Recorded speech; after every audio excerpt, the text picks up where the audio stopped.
el nuevo ecosistema de medios, la publicidad tradicional no siempre es efectiva para comunicar. Ahora, si alguien quiere enviar un mensaje a una audiencia, tiene que poder contar una buena historia. Y lo más difícil es encontrar una historia que enganche. Por eso hay que aprender cómo hacerlo.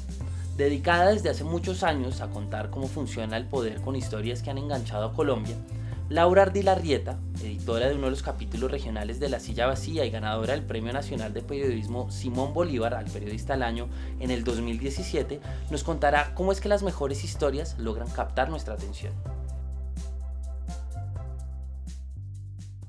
Laura, usted es periodista y su día a día es buscar buenas historias, pero ¿por qué a alguien que no está en su oficio le debería importar eso, buscar una buena historia?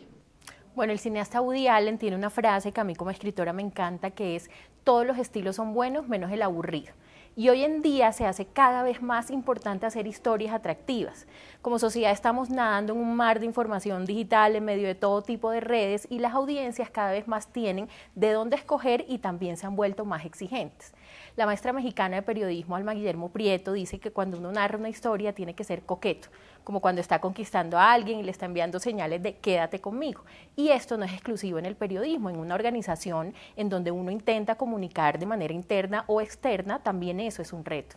Laura, me gusta mucho esa idea de Woody Allen de que el único estilo que no es bueno es el aburrido, pero uno ¿cómo hace para saber que el estilo de uno no es ese, el aburrido? Mejor dicho, uno ¿cómo hace para ver si está enamorando, como dice Alma Guillermo Prieto?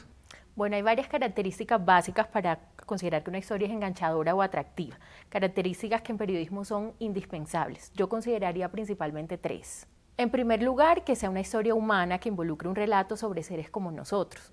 Hay un ensayista norteamericano que se llama Hayden White que dice que lo único que el hombre verdaderamente atesora y conserva en su memoria son los relatos. Entonces, incluso informando sobre cifras frías, siempre será importante que tratemos de buscar el enfoque humano de la noticia.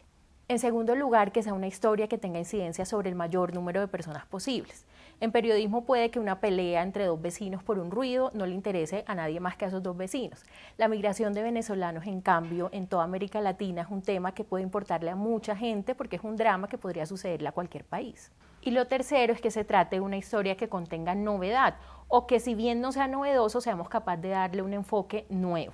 Por ejemplo, decir que Donald Trump es un misógino no es una novedad.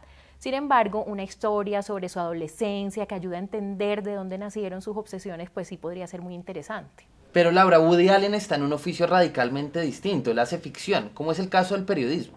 Bueno, eso es cierto y aquí cabe un punto que vale la pena aclarar porque parece obvio, pero no siempre lo es. Y es que todo tiene que partir de la realidad. En periodismo usted lo puede hacer atractivo o aburrido, rápido o lento, pero no lo puede hacer falso. Todos los datos tienen que partir de la realidad. Y eso es clave porque además mucha gente cree que para contar historias atractivas se tiene que inventar los datos precisamente para volverlas atractivas. Y no, resulta que si uno se sienta y tiene la sensibilidad suficiente para mirar la realidad, nuestra realidad es lo suficientemente atractiva para contar una historia. Que eso me lleva a hacerle otra pregunta, porque me interesa mucho que esto no se quede en una especie de manual. ¿Cómo es que usted, en su caso particular, hace para encontrar esas historias? Bueno, hay una técnica primaria muy intuitiva que parte de mí misma y es tratar de no perder nunca la capacidad de sorprenderme con la realidad, que es de donde tienen que salir las historias. Usar siempre los 5 sentidos y sobre todo observar y escuchar muchísimo y ser muy curioso, preguntar, preguntar y preguntar, incluso si uno cree que ya conoce un tema lo suficientemente. Eso en periodismo se llama desarrollar el olfato periodístico, que es esta suerte de intuición que te permite captar datos y ser capaz de conectar sucesos. Por ejemplo, hace poco estuve en Montes de María, que es una subregión del Caribe colombiano que ha sido muy cubierta por los medios y en la que uno podría pensar que ya todo ahí está dicho. En una reunión ahí me encontré con una historia de un banco que unas víctimas que retornaron para recuperar sus tierras crearon. Ellos ponen entre todos el equivalente a $2 cada uno para financiarse a sí mismos sus cultivos. Si yo hubiese llegado a esa subregión con la certeza falsa de que ya ahí todo se ha dicho, seguramente no le hubiese prestado atención a esa historia tan atractiva. Ahora, el olfato para encontrar historias que enganchen y que sean atractivas va mucho más allá de la intuición. También se desarrollan con técnicas puntuales y con prácticas que parten de mantenerse informado. Cuénteme un poco más eso de estar informado. Bueno, cuando uno se mantiene al día con lo que pasa en el mundo, pues tiene toda la materia prima disponible para poder buscarle o tratar de encontrarle un enfoque novedoso a eso que ya se ha contado. Juanita León en un libro da unas técnicas puntuales para eso que son aplicables no solo a los periodistas, sino también a todo aquel que quiera contar historias de manera atractiva. Por ejemplo, abrir y cerrar el lente, que es ser capaces de ver la realidad con telescopio y con microscopio. Un ejemplo de ello puede ser la crisis de Guatemala.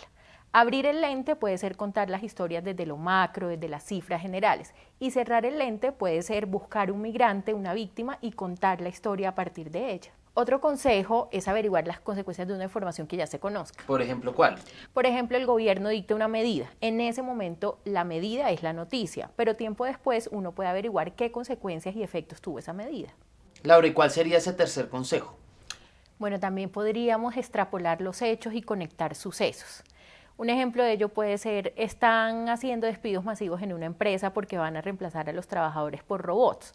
Podríamos extrapolar esa información e intentar averiguar en otras empresas con las mismas características y del mismo sector si está pasando lo mismo.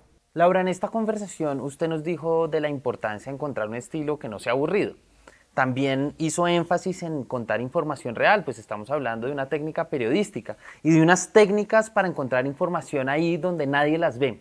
Pero para cerrar, me gustaría que esto no se quedara en una conversación para una persona que tenga mucha experiencia, como usted. Si usted le tuviera que decir algo a alguien que hasta ahora está arrancando en este oficio, ¿qué le diría? Mira, eso es cierto. Realmente buscar una historia atractiva es apenas el primer paso en esa gran montaña que es contar y narrar historias. Yo recomendaría que más allá de las técnicas la persona intente desarrollar una sensibilidad especial, esa mirada particular de ver lo que nos rodea y de observar la realidad.